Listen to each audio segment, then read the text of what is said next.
Great good morning officers.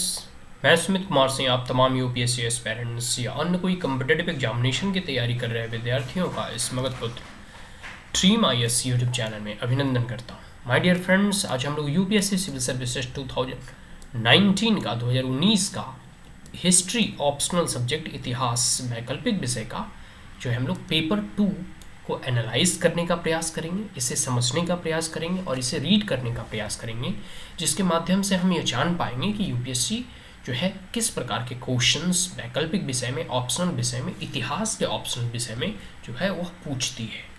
तो सबसे पहले जो है इंस्ट्रक्शंस दिया गया है, इसमें मैं अधिक समय नहीं लूँगा, सभी को मालूम है, नहीं भी मालूम है तो इसे पढ़ लेना। 3 घंटे का समय मिलता है, 250 नंबर का होता है। और जो भी है नंबर ऑफ क्वेश्चंस जो है 8 दिए गए हैं, इसमें 2 सेक्शन है, section A and B, Hindi English में छपा होता है, जिसमें हमें 5 क्वेश्चंस का उत्तर देना होता है, मतलब आंसर लिखने होते हैं। तो ये सब कुछ जो है आप देख लेना, कुछ थोड़ा बहुत जो है मैं बता दिया। अब आते हैं क्वेश्चन नंबर 1 से प्रारंभ करते हैं, हम लोग स्टार्ट करते हैं। सेक्शन ए, खंड ए, तो ठीक है, खंड ए सेक्शन ए, ठीक है। तो खंड ए का सेक्शन ए का क्वेश्चन नंबर 1, सेक्शन बी का क्वेश्चन नंबर 5, मतलब टोटल 8 क्वेश्चन है, but question number 1 and question number 5 are mandatory, मतलब कंपलसरी। ये क्वेश्चन नंबर 1 और क्वेश्चन नंबर 5 आपको लिखने होते हैं, मतलब फिक्स है, इसे आपका उत्तर आपको देना है इसका।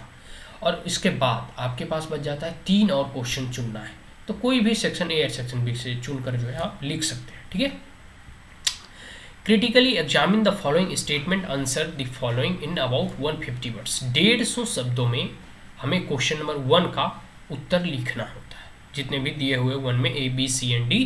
तो ठीक है, इसमें 150 शब्दों में देखिए शब्द सीमा का हमें विशेष ध्यान रखना होता है और रखना चाहिए, ठीक है। 150 शब्दों में हमें उत्तर लिखना होता है। तो क्वेश्चन नंबर 1A, अब हमें 1A को जानेंगे कि क्वेश्चन नंबर 1A में क्या पूछा गया है, ठीक है।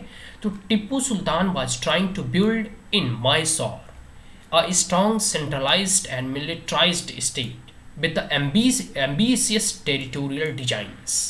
देखिए टिप्पू सुल्तान जो था, ठीक है, वह जो है यह चाह रहा था, मतलब टिप्पू सुल्तान मैसूर में, मैसूर सुदूर कर्नाटक वगैरह, ठीक है, तो मैसूर में उसकी एक महत्वाकांक्षी भूभाग्य इरादों वाला, मतलब अधिक भूभाग्य पर शासन कायम करने वाला, या फिर अपने शासन या अपने राज्य में और भूभाग्य को, जैसे अभी चाइना एक्सपेंशनिज्म है ना, ठीक उसी प्रकार इनका भी बहुत बड़ा महत्वाकांक्षा था कि किस प्रकार से अधिक भूभाग वाले इरादों पर अपना कब्जा करना और शासन व्यवस्था को फैलाना और एक शक्तिशाली केंद्रीकृत, मतलब एक सेंट्रलाइज्ड सिस्टम क्रिएट करना जो कि बहुत ही स्ट्रांग हो, ठीक है। और फिर सैन्यकृत, मतलब मिलिट्राइज्ड नेशन, जो कि मिलिट्री के बल पर अपना शासन व्यवस्था कायम करता, ठीक है। तो इसका निर्माण करने का प्रयास कर रहा था, ठीक है। अब इसके ऊपर जो है हमें 150 शब्दों में उत्तर लिखना है। आप इससे क्या समझते हैं, यह कहाँ तक तर्क संगत है, ये कहाँ तक सही है, और इसके कुछ प्रोज एंड कॉन्स या फिर इसके बारे में जो भी आपको सूटेबल लगे आप उत्तर लिख सकते हैं। बी में देखिए, स्वतंत्रता प्राप्त हो जाने पर ही जब आर्थिक विकास एक सजग एवं नियंत्रण अपनाई गई नीति बनी, तो रेलवे ने भारतीय अर्थव्यवस्था के रूपांतरण में सहायक हो सकने की अपनी क्षमता का बोध कराना आरंभ किया। नॉट अंटिल इंडिपेंडेंस, ठीक है, when economic development become a consensus and pursued policy did the railway begin to realize their potential for assisting in the transformation of the Indian economy। देखिए कहा जाता है कि स्वतंत्रता प्राप्त होने जाने के बाद जाने पर ही, स्वतंत्रता तो प्राप्त 1947 में ही हो गया, लेकिन जब आर्थिक विकास मतलब इकोनॉमिक डेवलपमेंट हमारा एजेंडे बना, हमारी प्रायोरिटाइजेशन ऑब्जेक्टिव बना कि नहीं अब हमें आर्थिक रूप से विकास करना है, हमें कह सकते हैं ना कि आर्थिक रूप से अपना कह सकते हैं कि वृद्धि विकास करना है, तो उस समय में जो है एक सजग और निरंतर अपनाई गई नीति बनी, मतलब एक मतलब कह सकते हैं ना कि 1991 के बाद जब लिबरलाइजेशन, ग्लोबलाइजेशन और प्राइवेटाइजेशन हुआ, तो उसके बाद से ही जो भारतीय अर्थव्यवस्था को जो है एक गति प्रदान किया गया, ठीक है। तो रेलवे ने फिर क्या किया कि रेलवे कह सकते हैं रेलवे ने भारतीय अर्थव्यवस्था के विकास में या फिर उसके ट्रांसफॉर्मेशन में बहुत बड़ा जो है अपना एक योगदान दिया है, एक सहायक की भूमिका निभाई है, ठीक है, क्योंकि यह उसकी क्षमता को बोध कराना आरंभ करता है कि किस प्रकार रेलवे जो है इंडियंस के इकोनॉमी के डेवलपमेंट में अपना जो है एक कह सकते हैं ना कि एक पॉजिटिव रोल और assisting in the transformation of the Indian economy, और किस प्रकार से वह भारत के ट्रांसफॉर्मेशन में, भारत की आर्थिक गतिविधि को बढ़ाने में किस प्रकार से वह मदद करता है। ठीक है, अब आ जाते हैं क्वेश्चन नंबर सी। तर्कवाद एवं धार्मिक सार्वभौमवाद सुधार आंदोलन को ज्ञापित करने वाली दो महत्वपूर्ण बौद्धिक कसौटियां थी। Two important intellectuals criteria which inform the reform movement with rationalism and religious universalism. Religious universalism and rationalism, यह कह सकते हैं नवजागरण, भारत में नवजागरण के प्रणेता राजा राम मोहन राय वगैरह को कहा जाता है। तो ये जो टू जो है ना कह सकते हैं फिलॉसफी है मॉडर्न इंडियन फिलॉसफी में, कह सकते हैं कि रेशनलिज्म तर्कवाद, ठीक है, और रिलीजियस यूनिवर्सलिज्म सार्वभौमवाद, यह जो है सुधार आंदोलन को ज्ञापित करने की दो महत्वपूर्ण बौद्धिक कसौटियां थी। इस पर जो है आप अपनी राय दें। आगे है कि the Kol insurrections was mainly a war of the tribal inhabitants of the Chota Nagpur against the non tribal settlers and the service holders. देखिए जो कोल विद्रोह था वह छोटा नागपुर प्लेट्यू, जो कि झारखंड वगैरह आता है इसमें, ठीक है, तो छोटा नागपुर प्लेट्यू के जनजाति मतलब जो ट्राइबल्स निवासी थे वो गैर जनजाति कहने मतलब है जो ब्रिटिश वगैरह या फिर जो कि जनजातीय नहीं है उसे गैर जनजाति मतलब जो कि नॉन ट्राइबल्स, ठीक है, उस जो है गैर जनजातीय आदिवासियों एवं सेवारत व्यक्तियों के विरुद्ध युद्ध था। मतलब जो भी सेवारत, जो भी ब्रिटिश के एजेंट वगैरह वहाँ काम कर रहे थे उसके विरुद्ध जो है एक युद्ध था, मतलब उसके खिलाफ जाकर जो है एक प्रकार का लड़ाई थी जो कि वहाँ के ट्राइबल्स लोगों ने लड़ी। इसके ऊपर आप अपने राय दें। अब ई, ठीक है, ए का क्वेश्चन नंबर 1 का ई, क्रिप्स मिशन निरंतर मुसीबतों से ग्रस्त रहा तथा अंततः विफल हो गया। The Cripps mission was plagued throughout and ultimately torpedoed. मतलब जो क्रिप्स मिशन था, क्रिप्स का जो प्रपोजल था वह भारत आया, किस प्रकार से कह सकते हैं मुसीबतों से ग्रस्त रहने का मतलब है किस प्रकार उसे लीग ने भी कह सकते हैं रेक्टिफाई करने से और मानने से मना कर दिया और कांग्रेस ने भी मानने से मना कर दिया। तो क्रिप्स मिशन के बारे में कहा है प्लेग्ड, प्लेग मतलब प्लेग जो होता है ना, प्लेग जो हो जाना, महामारी जो फैल जाना, कहने का मतलब क्रिप्स मिशन हमेशा मुसीबतों और महामारियों से घिरा रहा। महामारी इन द सेंस नहीं कि डिजीज हो जाना, नहीं, क्रिप्स मिशन को कोई डिजीज नहीं हो जाता, बस उसको कह सकते हैं उसकी कोई मान्यता ही नहीं दिया, तो ये क्रिप्स मिशन अंत में फेल हो जाता है। तो इसके बारे में आप जो है कमेंट करें। अब आ जाते हैं क्वेश्चन नंबर 2, ठीक है, अपवहन सिद्धांत कहाँ तक उपनिवेशवाद की राष्ट्रवादी समालोचना का केंद्र बिंदु था। How far was the drain theory a focal point of a nationalist critic of colonialism. Drain theory वगैरह जो दादा भाई नौरोजी वगैरह हो गए, ठीक है, आर.सी. दत्त वगैरह हो गए।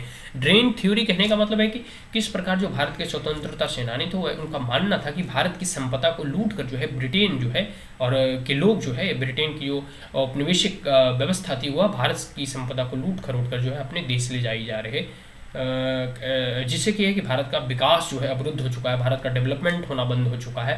तो यही ड्रेन थ्योरी है। ड्रेन थ्योरी का मतलब भारत की संपदा, सोने चांदी हीरे जवाहरात खनिज पदार्थ, या फिर मोर और लेस कह सकते हैं कि भारत की रुपया कर जो भी टैक्स वगैरह सब के सब जो है विदेश चला जाता था और वो पैसा का खर्च ब्रिटेन के लोगों के ऊपर होता था, ना कि भारतीय लोगों के प्रति और भारतीय लोगों के ऊपर। तो ऐसे नेशनलिस्ट का क्रिटिक था, ठीक है। आप लोग जब पढ़ेंगे तो बहुत बड़े बड़े इकोनॉमिस्ट हुए हैं, दादा भाई नौरोजी वगैरह या फिर आर.सी. दत्त वगैरह, उनने इन तमाम थ्योरी को जो है समर्थन किया था और ईजाद भी। अब 2 भी आ जाते हैं। भारत में पश्चिमी शिक्षा को लागू करवाए जाने के लिए प्रयासरत शक्तियों का परीक्षण कीजिए। ईसाई धर्म प्रचारकों द्वारा इसके लिए डाले गए दबाव का विश्लेषण कीजिए। Examine the forces at work for the introduction of Western education in India, analyze the thrust given to it by the Christian missionaries।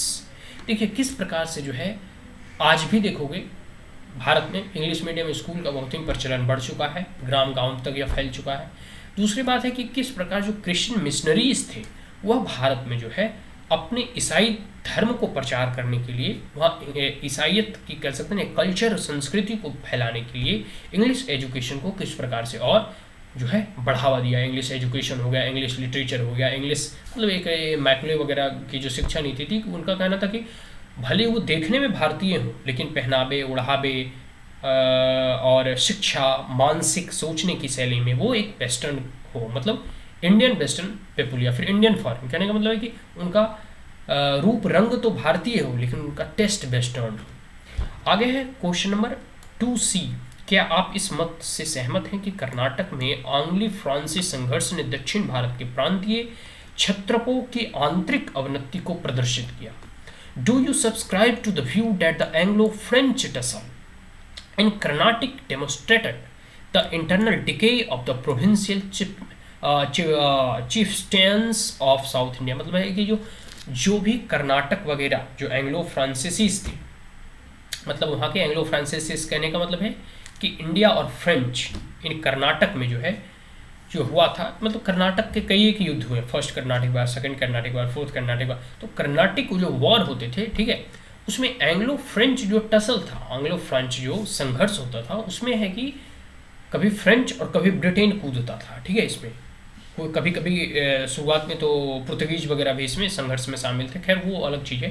तो इसमें यहाँ पूछा जा रहा है कि कर्नाटक में जो एंग्लो फ्रांसीसी संघर्ष हुआ था वो दक्षिण भारत के जो छोटे छोटे राज्य थे या छोटी छोटी जो शासन व्यवस्था थी उसकी कमजोरी को दर्शाता है, या फिर आंतरिक कलह, आंतरिक अवनति, धीरे धीरे किस प्रकार से वो डिके मतलब हो रहे थे और अन्य दूसरे लोगों की सहारा लेकर वो युद्ध में सम्मिलित हो रहे थे। तो इन तमाम चीज़ों के बारे में अपनी आप राय और टिप्पणी दे सकते हैं। आगे है क्वेश्चन नंबर 3। बंगाल में स्वदेशी आंदोलन की प्रमुख प्रवृत्तियों की आप किस प्रकार व्याख्या करेंगे? देखिए, how would you explain the major trends of the Swadeshi movement? Swadeshi movement कम हुआ बंगाल के विभाजन के बाद, 1905-1906 के बाद। तो स्वदेशी मूवमेंट का क्या क्या इंपॉर्टेंट फीचर्स थे, ठीक है, क्या क्या इंपॉर्टेंट ट्रेड्स थे, गुण थे, एलिमेंट्स थे, उसके बारे में आपको लिखना है, क्यों हुआ, जो भी मतलब इसके प्रमुख प्रवृत्तियों, मतलब इसका मुख्य ट्रेंड क्या था, जैसे कि किस प्रकार से बाइकआउट करना है, स्वदेशी को किस प्रकार से बढ़ावा देना है, किस प्रकार से मूवमेंट को ऑर्गेनाइज करना है, प्लान को इम्प्लीमेंट करना, इन तमाम चीज़ों के बारे में हमें वहाँ जो है मुख्य ट्रेंड्स को डिस्कस करने के लिए कहा जा रहा है। नाउ 3B, क्या यह कहना न्यायोचित होगा कि 1935 में, मतलब 1935 के गवर्नमेंट ऑफ इंडिया एक्ट में सभी ब्रेक्स थे परंतु कोई इंजन नहीं था? Is it justified to say that the Government of India Act of 1935 had all brakes but no engines? मतलब देखिए, अंग्रेजों के द्वारा भारत में धीरे धीरे कह सकते हैं ना स्वाधीनता संग्राम जैसे जैसे आगे बढ़ने लगा, फ्रीडम स्ट्रगल, स्वतंत्रता संग्राम जैसे जैसे जोर पकड़ने लगा, तो गवर्नमेंट ऑफ इंडिया एक्ट पारित किया गया, मतलब गवर्नमेंट ऑफ इंडिया एक्ट 1935, जो कि ब्रिटेन के संसद में पारित हुआ। और वह जो है भारत को धीरे धीरे कह सकते हैं ना कि एक फुसलाने का कार्य किया। पहले 1919 में एक्ट आया, 1858 में एक्ट आया, तो धीरे धीरे एक्ट के जरिए जो है भारत में कैसे गुलामी की जंजीरों को और अधिक समय तक बरकरार रखा जाए और अंग्रेज किस प्रकार से अपनी शासन व्यवस्था बनाए रखें, उसी प्रकार जो है एक्ट ला लगे हर 10-20 साल में कोई ना कोई एक्ट लाया करते थे, जिसमें कभी काउंसिल्स के सीट को कभी बढ़ा देना है, कभी वुमेन्स को राइट टू वोट दे देना है, कभी किसको मतलब बहला फुसला कर जहाँ तक टाला जाए, कह सकते हैं ना कि अपनी व्यवस्था को कायम रखने के लिए वो तब तक ऐसा किया करते थे। कहीं कोई बड़ा आंदोलन हुआ तो फिर थोड़ा सा बहुत दे दिए, मतलब कुछ अभी लोकल प्रोविंशियल गवर्नमेंट बना दिए, मेंबर्स ऑफ कह सकते हैं ना कि काउंसिल को अधिक बढ़ा दिए। तो ठीक उसी प्रकार इसमें कहा जा रहा है कि 1935 में जो गवर्नमेंट ऑफ इंडिया एक्ट आया उसमें कह सकते हैं ना कि ब्रेक्स सभी थे। ब्रेक्स कहने का मतलब है कि अब है कि सारी शासन व्यवस्था आपके हाथों में दे दी जाए। मान लेते हैं 1935 एक्ट के आप पूरी पढ़ेंगे तो सारी शासन व्यवस्था इंडियंस के हाथों में है, लेकिन जो फाइनल डिसीजन है वो वाइसराय लेते थे। कि मतलब अगर इंडियंस ने कोई भी डिसीजन लिया है, इंडियन के काउंसिल में अगर कोई भी या लेजिस्लेटिव असेंबली में कोई भी डिसीजन पारित किया गया, अब चाहे अगर वाइसराय तो उसे जो कह सकते हैं ना कि उस पर ब्रेक लगा सकते हैं, मतलब उसका इंजन जो है मेन वही होते थे। मतलब सभी ब्रेक्स थे। ब्रेक्स कहने का मतलब सभी उस पर उसको रोकने की क्षमता जो है बहुत लोगों के पास थी। वाइसराय वगैरह या फिर क्यून वगैरह के प्रोक्लेमेशन के द्वारा उसे रोका जा सकता था। कि मतलब जो कि फुल्ली जो शासन व्यवस्था थी जैसे आज इंडियंस ले रहे हैं वैसे नहीं थी, ठीक है। और इसमें कोई इंजन नहीं थी। इंजन कहने का मतलब है कि कोई भी ऐसी प्रमुख जो है, चाहे वो विकास का इंजन हो, डेवलपमेंट इंजन हो, शासन व्यवस्था की हो, मतलब कोई भी चीज़ में आगे बढ़कर भारत लोग अपनी पूरी की पूरी तरह से स्वाधीन होकर जो है इसमें कार्य नहीं कर पाते थे। इंजन नहीं कहने का मतलब है कि इसमें आगे बढ़कर कोई भी चीज़ नहीं ला सकते थे, ठीक है, चाहे कितना ही इसमें भारतीय लोगों को जो है काउंसिल असेंबली इलेक्शंस वगैरह कंडक्ट कराए जा रहे हो। तो 1935 एक्ट को आप अच्छे से एक बार पढ़ना, तो इसमें जो है इस आंसर का जो है आप वहाँ से बहुत ही अच्छा जो है इसकी व्याख्या कर सकते हैं। आगे है विधवा पुनर्विवाह आंदोलन भारतीय स्त्रियों के प्रति सामाजिक सरोकार उत्पन्न करने में कहाँ तक प्रभावशाली रहा। How far was the widow remarriage movement effective in arousing social concern for the Indian women. देखिए, पहले एक समय हुआ करता था कि आदिकाल से जो लोग महिलाएं जब विधवा हो जाया करते, मतलब जिनका पति किसी भी कारण बस डेथ हो जाता था, तो उनका विडो रीमैरिज नहीं किया जाता, मतलब विधवा स्त्रियों का पुनः जो है शादी नहीं किया जाता था। लेकिन धीरे धीरे जब भारत में सामाजिक जो कह सकते हैं कुरीतियों का अंत होने लगा, धीरे धीरे प्रथाएं बदलने लगी, धीरे धीरे कह सकते हैं ना कि लोग का जो है सोचने समझने का, विचार विमर्श करने का, चिंतन मनन करने का धीरे धीरे जब उसमें परिवर्तित हुआ, मन मस्तिष्क और समाज जब आगे प्रगति करने लगा, तो इसमें एक कॉमन धारणा होगी। आज तो कोई उसमें रोक टोक ही नहीं है, कोई किसी को डाइवोर्स देके फिर दूसरा शादी ब्याह कर लेता है। तो ये एक शादी विवाह की एक कह सकते हैं ना कि जो सोशल ट्रांसफॉर्मेशन होता है, तो धीरे धीरे इसमें इस क्वेश्चंस में मेन पूछने का उद्देश्य यह है कि भारतीय स्त्रियों का इससे उसके ऊपर क्या प्रभाव पड़ता है, या फिर समाज में उसकी स्थिति किस प्रकार से सुधरती है। ये मुख्य इसमें क्वेश्चंस का डिमांड है। या फिर यूँ कहूँ तो जो विडो रिमैरिज की जो एक पॉलिसी है, या फिर जो ट्रांसफॉर्मेशन हुआ इंडियन सोसाइटी का, वह वुमेन्स के स्टेटस और वुमेन्स का कह सकते हैं ना कि उनका अपना पर्सनल लाइफ, उनकी पर्सनल डिग्निटी को किस प्रकार वो प्रभावशाली बनाता है, या फिर उनका एम्पावरमेंट कैसे होता है। मान लेते हैं कि कोई अगर वुमेन है, उसके अगर एक पार्टिकुलर एक बहुत ही कम उम्र में अगर उसके हस्बैंड का डेथ हो जाता है, तो अब वो अपनी पूरी जो कह सकते हैं लाइफ है उसे कैसे सस्टेन करेगी अगर वो दोबारा मैरिज नहीं करती। अगर वो अपने एक एफ्लुएंट फैमिली, अपने फादर्स और मदर्स एक ऐसे धनी परिवार से बिलोंग नहीं करती, तो हाउ दे विल सस्टेन। तो यहाँ क्वेश्चन इसलिए अराइज होता है कि आखिर वो वुमेन्स के स्टैचर को किस प्रकार जो है प्रभावशाली बनाने में, या फिर उसे एम्पावर करने में यह जो है विडो रिमैरिज की जो मूवमेंट है कितना इफेक्टिव रही, कितना प्रभावशाली रही। आगे है क्वेश्चन नंबर 4A, भारत छोड़ो आंदोलन को एक स्वतः स्फूर्त क्रांति के रूप में क्यों चित्रांकित किया गया। क्या इससे भारतीय स्वतंत्रता की प्रक्रिया को तीव्रता प्रदान की। Why the quit India movement, ठीक है, characterised as a spontaneous revolution, did it accelerate the process of Indian independence. देखिए, क्वाइट इंडिया मूवमेंट के बारे में जितना जानते हो यहाँ लिख दो, ठीक है, 20 नंबर का क्वेश्चन है, आपको इसमें दबा के लिखना है, मतलब शब्द सीमा के अंतर्गत ही। और सबसे बड़ी चीज़ है, इसको एक स्पॉन्टेनियस मूवमेंट करा, मतलब स्पॉन्टेनियस मूवमेंट कहने का मतलब है कि जैसे जैसे स्वतंत्रता संग्राम, देखिए हर चीज़ की एक सीमा होती है, हर चीज़ का एक धैर्य होता है। 1942 आते आते, या फिर कह सकते हैं जिस प्रकार से द्वितीय विश्व युद्ध में, वर्ल्ड वॉर सेकेंड में जिस प्रकार से माहौल क्रिएट हो रहा था, महंगाई बढ़ रही थी, लोगों पे अत्याचार बढ़ रहा था, प्रेस सेंसर किए जा रहे थे, तो ये धैर्य की सीमा जब जवाब दे रही थी, तो ये क्वाइट इंडिया मूवमेंट, भारत छोड़ो आंदोलन, करो या मरो का जो महात्मा गांधी ने नारा दिया, तो किस प्रकार से जो है वह राष्ट्रीय आंदोलन में जो है अपना योगदान दिखाता है, और किस प्रकार से जो है ये भारतीय स्वतंत्रता संग्राम को और तेजी इसमें लाने का काम करता है। तो इसके बारे में आपको लिखना है। नाउ 4B, भारत की स्वतंत्रता के लिए संघर्ष में सुभाष चंद्र बोस की भूमिका का मूल्यांकन कीजिए। सरल सा क्वेश्चन है कि सुभाष चंद्र बोस की जो भूमिका है इंडियन स्ट्रगल फॉर इंडिपेंडेंस में, उनके जो है रोल, उनके योगदान को किस प्रकार से जो है पहले कांग्रेस में इन्होंने अपना जो है बढ़ चढ़ कर हिस्सा लिया, और फिर जाकर INA की कह सकते हैं कि बागडोर अपने हाथों में ली, और कह सकते हैं तुम मुझे खून दो मैं तुम्हें आज़ादी दूंगा का नारा से फिर अंडमान निकोबार जो आज भारत का हिस्सा है वह सुभाष चंद्र बोस की ही बदौलत है। एक समय ऐसा था कि सुभाष चंद्र बोस के आह्वान पर स्त्रियां अपने मंगलसूत्र उतार कर इनके कह सकते हैं दान में दे दिया करते थे। तो राष्ट्र प्रेम और कह सकते हैं कि राष्ट्र के वो आज़ादी की भावना, या फिर राष्ट्र के प्रति इनकी इतना लगाव जो है, अफगानिस्तान से होते हुए तो यूरोप पहुंचते हैं, वहाँ से फिर जाके जापान जाते हैं, जापान से सहायता मांगकर फिर जर्मनी वगैरह से सहायता मांगकर जो है अंग्रेजों के खिलाफ अपनी सेना को जो है एकदम सशक्त करके फिर इससे लोहा लेते हैं। तो इनकी जो योगदान रहा इंडियन स्ट्रगल में, उसका कह सकते हैं संपूर्ण मूल्यांकन करना है, असेसमेंट उसका प्रेजेंट करना है। नाउ क्वेश्चन नंबर 4C, सामुदायिक विकास कार्यक्रम एवं पंचायती राज के प्रारंभ किए जाने से ग्रामीण भारत के कल्याण को प्रोत्साहन कैसे मिला है। ठीक है। तो how did introduction of community development programme and Panchayati Raj promote welfare of the rural India. Rural India से क्वेश्चंस पूछे गए हैं कि किस प्रकार से पंचायती राज डेवलपमेंट या फिर जो म्यूनिसिपल लोकल बॉडीज हो, जो कम्युनिटी का जो डेवलपमेंट है, सामुदायिक विकास, जो समाज के छोटे छोटे वर्गों में जो विभक्त, जो कह सकते हैं ना कि एक ग्राम पंचायत होता है, 8-10 गाँव को मिलाकर एक पंचायत बनाया जाता है, या फिर जो म्यूनिसिपल कॉरपोरेशन, म्यूनिसिपालिटी या फिर म्यूनिसिपल जो बॉडीज वगैरह होते हैं, उसका जो है विकास वो कम्युनिटी डेवलपमेंट प्रोग्राम के जरिए किस प्रकार से जो है पंचायती राज में जो है वेलफेयर, लोगों के वेलफेयर रूरल इंडिया में उसका किया जा रहा है।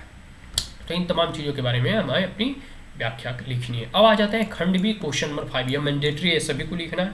Critically examine the following statement in about 150 words, 150 शब्दों में इस प्रश्नों के लिखना। अब आ जाते हैं 5A, मुक्त व्यापारियों के तर्क आर्थिक दृढ़ निश्चितता, सामाजिक हितकारिता, सर्वदेशीय आदर्शवाद एवं वर्ग पूर्वाग्रह का विलक्षण मिश्रण थे। The arguments of the free traders were a curious mixture of economic hard-headedness, social benevolence and cosmopolitan idealism and the class prejudices। कहने का मतलब है मुक्त व्यापारियों के तर्क। मुक्त व्यापारियों के तर्क मतलब फ्री ट्रेडर, जो कि फ्री कहीं भी ट्रेड करना चाहते हैं।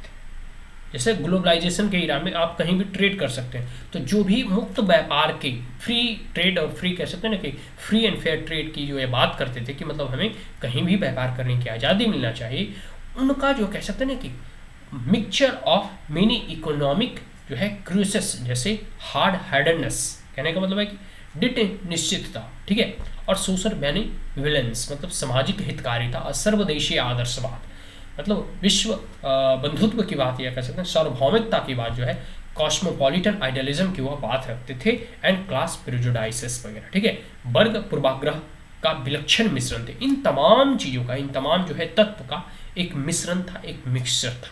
तो इसके बारे में अपनी जो है कमेंट दे, या फिर इसकी क्रिटिकली एग्जामिन करें, इसे कह सकते हैं ना कि समालोचनात्मक इसका परीक्षण करें, इसकी व्याख्या करें, इसका एग्जामिन करें। नाउ बी, 1914 to 18 का युद्ध जो है कई दृष्टियों से अभूतपूर्व एवं मानव इतिहास में पूर्णतः नवीन। 1914 से 18 का युद्ध मतलब प्रथम विश्व युद्ध, ठीक है, प्रथम विश्व युद्ध। यह देखो वर्ल्ड वार 1 नहीं लिखा, सिर्फ 1914 से 18 सिंपल सा प्रथम विश्व युद्ध ही है, ठीक है। तो there are many ways in which the war of 1914 to 18 was unprecedented and inhuman history entirely novel। 1914 से 18 मतलब प्रथम विश्व युद्ध जो है कई दृष्टियों में अभूतपूर्व था एवं मानव इतिहास में पूर्णतः नवीन। कहने का मतलब अभूतपूर्व का मतलब अनप्रेसिडेंटेड, जिसके बारे में किसी ने कल्पना नहीं की थी, और इसका जो कॉन्सिक्वेंसेस निकला वह जो है आगे चलकर जो है द्वितीय विश्व युद्ध को भी जन्म दिया। खैर उसके बारे में हम लोग कभी और पढ़ेंगे। तो मतलब यह अभूतपूर्व था, अनप्रेसिडेंटेड था, किसी ने इसकी कल्पना नहीं थी कि इतने बड़े, इतने लार्ज स्केल पर, जिसमें कई राष्ट्र जो है इसमें शामिल होकर युद्ध करेंगे, और इसके साथ साथ जो है मानव इतिहास में पूर्णतः एक नवीन मतलब एक नया था। आगे है लीग ऑफ नेशन कि चीन पर जापानी आक्रमण को बचाने या रोकने में निष्प्रभाविता सुरक्षा प्रदान करने वाली एक एजेंसी के रूप में उसकी प्रतिष्ठा को प्रथम गंभीर आघात था। The ineffectiveness of the League of Nations to prevent or to check Japanese aggression against China was the first serious blows to its prestige as an agency for providing security। देखिए, अगर आप लीग ऑफ नेशंस के बारे में बात करें तो league of nation के बारे में कहा जाता है जो आज यूनाइटेड नेशन है, यह लीग ऑफ नेशन की ही जड़ के ऊपर खड़ा हुआ है। लेकिन लीग ऑफ नेशन में कोई ऐसा स्पेसिफिक रूल्स एंड रेगुलेशन को जो बना तो दिया गया था, लेकिन इसका कोई आज जो है P5 मेंबर्स हैं, तो P5 मेंबर्स उस वक्त उतना जो थे सुपर पावर, या फिर कह सकते हैं ना कि एक मेजर पावर के रूप में उस वक्त भी एक रिकॉग्निशन मिलता था, बट उसका कोई कह सकते हैं ना कि नियम कानून को अगर इम्प्लीमेंट कोई राष्ट्र नहीं करता था। चाहे जर्मनी देखोगे आप, फर्स्ट वर्ल्ड वार या लीग ऑफ नेशन के बनने के बाद जर्मनी जो है रिपरेशंस वगैरह नहीं देना प्रारंभ किया, फिर हिटलर किस प्रकार से राइज किया, फिर किस प्रकार से और जो है फेमिनिज्म नहीं फैसिस्ट वगैरह जो है इटली वगैरह में बढ़ा। तो इस तमाम चीज़, और इसमें यहाँ बात कही जा रही है कि चाइना पर जापान का आक्रमण किस प्रकार से लीग ऑफ नेशन का जो है एक कहते हैं डिग्निटी पर आघात करता है। तो कहने का मतलब है कि ग्लोबल सिक्योरिटी सिर्फ एक संस्था बना देने से नहीं होता है, बल्कि संस्थाओं के पास वो तिथ होना चाहिए। तिथ कहने का मतलब वो पावर्स होना चाहिए, वो कह सकते हैं ना कि स्टिक होना चाहिए, कि अगर कोई उस नियम को ना माने तो उस पर जो है सैंक्शन लगाया जाए या फिर उसे मानने के लिए बाध्य किया जाए। तो आज देखो ईरान पर अमेरिका सैंक्शन लगा देता है, या फिर यूएन जो है नॉर्थ कोरिया के ऊपर सैंक्शन लगा रखा है, या फिर कहीं अगर किसी देश पर जैसे कोई आक्रमण करता है तो यूएन जो है यूएन पीस कीपिंग फोर्स वगैरह भेजता है। तो इन तमाम चीज़ों के जरिए जो है यूएन कंट्रोल करने की चेष्टा करता है। लेकिन उस वक्त जो है लीग ऑफ नेशन के पास ना इतने फंड थे, ना अमेरिका वगैरह उतना कह सकते हैं ईगर था इसमें ज्वाइन करने के लिए, ठीक है। तो जो देश को भले ही लीग ऑफ एक नेशन एक कह सकते हैं एक सामूहिक संगठन बनकर तैयार हो चुका था प्रथम विश्व युद्ध के बाद, लेकिन किन्हीं को भी या कह सकते हैं उतना रुचि नहीं था। फिर ब्रिटेन अपने एक अपीजमेंट की पॉलिसी अपनाए हुए था, कभी इसके तरफ कभी फ्रांस की तरफ कभी जर्मनी को बढ़ावा देता। तो ये कह सकते हैं कि और यहाँ जो क्वेश्चंस में पूछा गया है वो चाइना से संबंधित है, कि चाइना के मंचूरिया एक रीजन है, वो आगे हम लोग जब इतिहास में पढ़ेंगे तो उस पर अगर चाइना का इतिहास पढ़ो या फिर वर्ल्ड हिस्ट्री में पढ़ो तो ये क्वेश्चन वहीं से उठाया गया है। तो इस पर आपको पूरा का पूरा कह सकते हैं कि किस प्रकार से जो है जापानी आक्रमण को बचाने में नहीं रोक पाने के कारण जो है उसकी जो एक कह सकते हैं ना कि डिग्निटी थी या फिर उसका जो एक मुखौटा था लीग ऑफ नेशन का, वो धूमिल पड़ गया कि भाई इसकी जो प्रतिष्ठा थी, ठीक है, वो जो है एक बहुत बड़ा इसके ऊपर आघात लगा। अब आगे है गुटनिरपेक्षता। भारत तथा अन्य नव स्वतंत्र राष्ट्रों के उपनिवेशवाद और साम्राज्यवाद के अपनी स्वतंत्रता बनाए रखने व सशक्त करने के संघर्ष के प्रतीक के रूप में मानी गई। नॉन अलाइनमेंट मूवमेंट किसको जिसको नहीं पता है वो इंडियन हिस्ट्री आज तक मान लो वो पढ़ा ही नहीं है। खैर, नॉन अलाइनमेंट मूवमेंट से संबंधित क्वेश्चन है, ये हर एक साल आते हैं, हिस्ट्री वाले क्वेश्चन हो या फिर आपका ये पॉलिटिकल साइंस का क्वेश्चन हो ऑप्शनल सब्जेक्ट का, या फिर तो आपका ये कह सकते हैं कि GS1 का पेपर हो, इसमें क्वेश्चंस बराबर पूछे जाते हैं। तो non alignment came to symbolise the struggle of India, ठीक है, यह भारत के जो है स्वतंत्रता संग्राम को सिंबलाइज करता है and other newly independent nation to retain and strengthen their independence from the colonialism and imperialism, ठीक है। गुटनिरपेक्षता भारत तथा अन्य स्वतंत्र राष्ट्रों के उपनिवेशवाद और साम्राज्यवाद से अपनी स्वतंत्रता बनाए रखने व सशक्त करने के संघर्ष के प्रतीक के रूप में मानी गई। मतलब गुटनिरपेक्षता, न मैं आपके तरफ न आपके तरफ, नहीं मैं यूएसए की तरफ नहीं यूएसएसआर की तरफ, मैं अपना एकदम स्वतंत्र न्यूट्रल, जो भी डिसीजन लेगा मैं खुद लेगा, मतलब किसी के प्रभाव में आकर नहीं कोई निर्णय लेना, किसी के गुट में ना मिलना, गुट निरपेक्ष मतलब कोई भी गुट में शामिल नहीं होना। तो इसके जो है कारण थे, क्योंकि अभी नए नए जो है राष्ट्र स्वतंत्र हुए थे, तो स्वतंत्रता प्राप्ति के बाद उन्हें यह भय सता रहा था कि कहीं किसी गुट में जाके सम्मिलित हुए तो फिर एक गुटबाजी क्रिएट होगी और हमें जो है उसके नियमों को मानने के लिए बाध्य होना पड़ेगा। आगे है पूर्व मार्क्सवादी समाजवाद की प्रकृति की आप कैसे व्याख्या करते हैं? How would you explain the nature of pre Marxian socialism? मार्क्सवाद से प्री जो सोशलिज्म था उसकी आप कैसे, उसकी प्रकृति, उसके नेचर की आप किस प्रकार से व्याख्या करते हैं? आप व्याख्या करते रहे ना, ठीक है जी। Pre Marxism socialism. आगे क्वेश्चन नंबर 6, यूरोप में सरकारों की नीतियों ने औद्योगिकरण की प्रक्रिया को किस प्रकार सुसाध्य किया? How did the policies of government facilitate the process of industrialisation in Europe? किस प्रकार से जो है गवर्नमेंट की पॉलिसीज ने, यूरोपियन गवर्नमेंट की पॉलिसीज ने उसके अपने देश में जो है औद्योगिक क्रांति को किस प्रकार से बढ़ावा दिया, इसके बारे में, वो पॉलिसियों के बारे में जिक्र करना है, ठीक है। आगे है 6B, इटली को एक भौगोलिक अभिव्यक्ति के से एक राष्ट्र राज्य के रूप में कैसे परिवर्तित किया गया? How was Italy transform from a geographical expression to a nation state? Italy से संबंधित है कि किस प्रकार से जो है इटली को जो है एक जियोग्राफिकल एक्सप्रेशन से एक स्टेट, नेशन स्टेट का दर्जा मिला, या फिर किस प्रकार से वो एक राष्ट्र बना। अब आ जाते हैं क्वेश्चन नंबर 6C, फ्रांस की अर्थव्यवस्था को सहायता पहुंचाने का नेपोलियन का तरजीही दृष्टिकोण फ्रांस को कहां तक महाद्वीपीय संघर्षों में उलझाने में परिणत हुआ?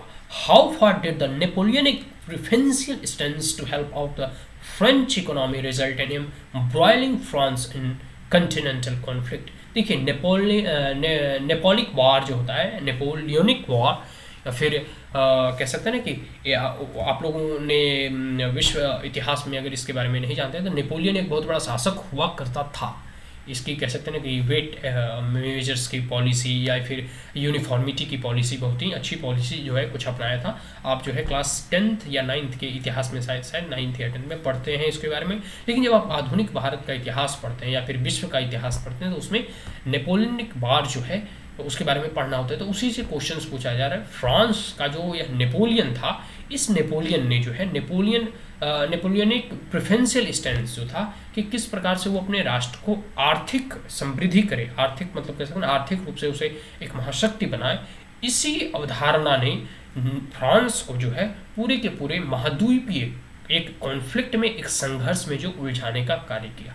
नाउ क्वेश्चन नंबर 7, 19वीं शताब्दी में माल्या में ब्रिटिश औपनिवेशिक हस्तक्षेप के लिए आप किन कारकों को उत्तरदायी ठहराएंगे? ब्रिटिश औपनिवेशिक शासन के प्रति मलयों ने कैसी प्रतिक्रिया की? Which factor would you attribute to the British colonial interventions of the Malay in the 19th century? How did Malay react to the British colonial rule? देखिए यहाँ पूछे फैक्टर पूछा, सिंपल सा क्वेश्चन एकदम, factor which of the factors, ठीक है, जो कि ब्रिटिश कलोनियल इंटरवेंशन जो है मलय में 19वीं शताब्दी में जो है ब्रिटिश जो है कलोनियल जो है हस्तक्षेप करता है कहाँ, तो मलय प्रदेश में, ठीक है। और इसके साथ जो है how did Malay react to the British colonial rule, और मलय निवासी जो है किस प्रकार से है ब्रिटिश औपनिवेश शासन व्यवस्था से के प्रति जो है जूझते हैं, लड़ते हैं और संघर्ष करते हैं, उसकी व्याख्या करें। नाउ 7B, व्याख्या कीजिए कि लैटिन अमेरिका क्यों पूरी 19वीं शताब्दी के अधिकांश काल में चिरकालिक राजनीतिक अस्थिरता एवं क्षेत्रीय सैनिक संघर्षों से घिरा रहा। Explain why Latin America was beset with a chronic political instability and endemic military conflict throughout most of the 19th century। कहने का मतलब है कि 19वीं शताब्दी में जो लैटिन अमेरिकन कंट्री थे वो किस प्रकार से वहाँ जो पॉलिटिकल इंस्टेबिलिटी थी और अस्थिरता थी, मतलब कभी सरकार किसका बनना, कभी किसका बनना, कभी किसी राष्ट्र का गुलाम था उसको आज़ादी के लिए संघर्ष करना, और एक मिलिट्री कॉन्फ्लिक्ट मतलब एक राष्ट्र से दूसरे राष्ट्रों के बीच में लड़ाई युद्ध वगैरह हमेशा छिड़ा रहते 19वीं शताब्दी में। इसके बारे में जो है एक्सप्लेन करना है, इसकी व्याख्या करनी है। नाउ क्वेश्चन नंबर C, क्या आप इस बात से सहमत हैं कि नाटो के गठन ने वैश्विक समस्याओं के प्रति अमेरिकी दृष्टिकोण में एक क्रांति को अंकित किया? Do you agree with the view that the formation of the NATO marked a revolution in American attitude to the world problems? ठीक है, क्या आप इस बात से जो है सहमत हैं, ठीक है, कि नाटो का जो एक गठन होना मतलब नाटो का संगठन तैयार होना वैश्विक समस्याओं के प्रति अमेरिकी दृष्टिकोण में एक क्रांति को अंकित करता है। मतलब एक ऐसा ही मतलब कह सकते हैं कि नाटो कैसे बना, मतलब नाटो का फॉर्मेशन होना यह एक कह सकते हैं ना कि marked revolution in American attitude to the world problems, या अमेरिकन के एटीट्यूड को, अमेरिकन के नज़रिया को एक मार्क देता है, एक कह सकते हैं ना कि चिन्ह प्रदान करता है कि किस प्रकार से अमेरिकन जो है अब जो है पूरे के पूरे विश्व में अपने जो है एक पॉलिसी, अपने कह सकते हैं एक ढंग से उसे सोचता है कि वैश्विक जो प्रॉब्लम्स हैं, वर्ल्ड जो प्रॉब्लम्स हैं उसको कैसे सॉर्ट आउट किया जाए या फिर उससे कैसे निपटा जाए, सॉर्ट आउट तो नहीं, कैसे उससे कैसे डील किया जाए, ठीक है, और अमेरिका के प्रभुत्व को बढ़ाया जाए। आखिरी क्वेश्चन है क्वेश्चन नंबर 8A, क्या आप इस मत से सहमत हैं कि यूनानी स्वतंत्रता युद्ध श्रेष्ठ एवं निकृष्ट घटनाओं से विस्मयों में फैल रहा है? इससे यूरोपीय व्यवस्था कंसर्ट ऑफ यूरोप को किस प्रकार प्रभावित करता है? Do you subscribe to the view that the Greek war of independence was mired in contrast to the best and the worst episodes? How did it affect the concert of Europe? देखिए ये बहुत deep में पूछा गया, Greek war of independence से संबंधित है, जो कि इस कॉन्ट्रास्ट को, ठीक है, यूनानी स्वतंत्रता युद्ध जो है श्रेष्ठ एवं निकृष्ट घटनाओं के वैषम्यों में फंसा रहा, ठीक है, मतलब कह सकते हैं कि जो ग्रीक वॉर ऑफ इंडिपेंडेंस था वह इस दुविधा में, इस कह सकते हैं कि मिथ्याभ्रम में फंसा रहा कि कौन सा बेस्ट और कौन सा वर्स्ट एपिसोड इसमें अपनाए गए, मतलब कौन से अच्छे तरीके से और कौन से गलत तरीके से इस स्वतंत्रता संग्राम की लड़ाई लड़ी गई, and how did it effect the concert of Europe, और यह जो कंसर्ट ऑफ यूरोप था उससे कैसे प्रभावित करता है। नाउ बी, क्या म्यूनिख में हिटलर को चेकोस्लोवाकिया एक तस्तरी में पेश किया गया, इसके क्या निहितार्थ थे? How Czechoslovakia served on a dish to Hitler at Munich, what were its implication? देखिए मुनीच और हिटलर और चेकोस्लाविया, ठीक है। इस जो है इसको आप तभी समझ पाएंगे इस टर्म्स को, हालांकि अगर आप इतिहास के विद्यार्थी हैं तो समझ पाएंगे कि हिटलर को एक डिश की तरह सर्व किया गया, ठीक है। मुनीच में हिटलर को एक डिश की तरफ सर्व किया गया चेकोस्लाविया, क्योंकि आप चेकोस्लाविया को अपने में जो है मिला लें या इस पर आक्रमण करें, इस पर इन्वाइट करें और इसको जो है अपने आप में मिलाकर फिर जो है एक डिश की तरह, डिश करने में कोई खाना जो परोसा जाता है, ठीक है। And what were its implication, फिर इसके दूरगामी प्रभाव क्या हुए, किस प्रकार से फिर द्वितीय विश्व युद्ध की ओर जो है पूरा का पूरा यूरोप बढ़ता है। अब आ जाते हैं सी, द्वितीय विश्व युद्ध के पश्चात अरब एकता लाने में मिस्र की भूमिका का विश्लेषण कीजिए। Analyse the role of Egypt after the second world war in bringing about Arab unity. Egypt का क्या योगदान था द्वितीय विश्व युद्ध के बाद कि पूरे अरब को जो है एक जो है संगठित वे में खड़ा करे, और जो है द्वितीय विश्व युद्ध के बाद जो है किस प्रकार जो है मिस्र, मतलब इजिप्ट को मिस्र कहा जाता है हिंदी में, उसकी भूमिका का विश्लेषण करने के लिए कहा जा रहा है, किस प्रकार वह यूनिटी जो क्रिएट करती है अरब कंट्रीज के बीच में, मध्य में। तो आज के लिए इतना ही। हम लोग देख रहे हैं यूपीएससी सिविल सर्विसेज 2019,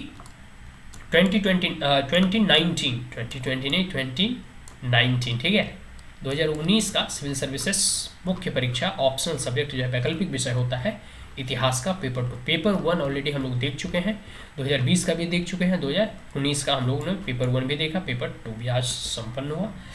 अब किसी अगले क्लास में हम लोग देखेंगे 2018 से लेकर हम लोग फिर 17, 16, 15 और 14 भी देखेंगे। सो आज के लिए इतना ही। अगर कोई क्वेरीज, कोई comment, suggestion, advice comment box में पूछ सकते हैं, और अगर आप हमारे चैनल पे पहली बार हैं तो इसे लाइक, शेयर और सब्सक्राइब करना ना भूलें। Also press the bell icon. Thank you once again, have a great day.